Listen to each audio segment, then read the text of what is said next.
የኡጋንዳ ሚኒስትር በቤት ክዳን ቆርቆሮ ዝርፊያ ዘብጥያ መወረዳቸው ተነግሯል። የሀገሪቱ እንግዲህ ምክትል ፕሬዝዳንትና ጠቅላይ ሚኒስትርን ጨምሮ የሚያሳዝነው 10 ከፍተኛ ባለስልጣናት የተሰረቀውን ቆርቆሮ ወስደዋል ተብሏል።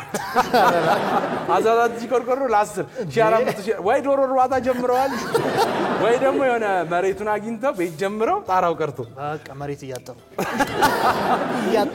ነው። እና ጠቅላይ ሚኒስትሩ ባይዜ ለተፈጠረው ነገር ይቅርታ በመጠየቅ ጠየቁ። አምነው ይቅርታ በመጠየቅ ሌሎች ባለስልጣናቶች ቆርቆሮ እንዲመልሱ ጥሪ አቅርበዋል።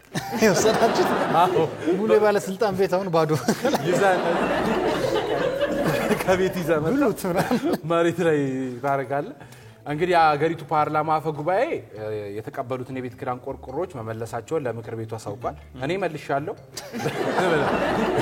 እሱ ወስዷል እንደሚለው አንድ ስማቸው ያልተገለጸ ሚኒስትርም እንግዲህ ምን አሉ ለፍየሎቻቸው መጠለያ አልብሰውት የነበረውን የቤት ክዳን ቆርቆሮች ማንሳታቸውን ተናግረዋል።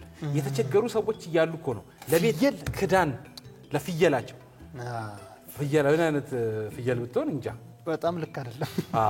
አለ ከተማውን ሳር ቤት ሊያደርጉት እኮ በሙሉ ቆርቆሮን ወስደው ነበር።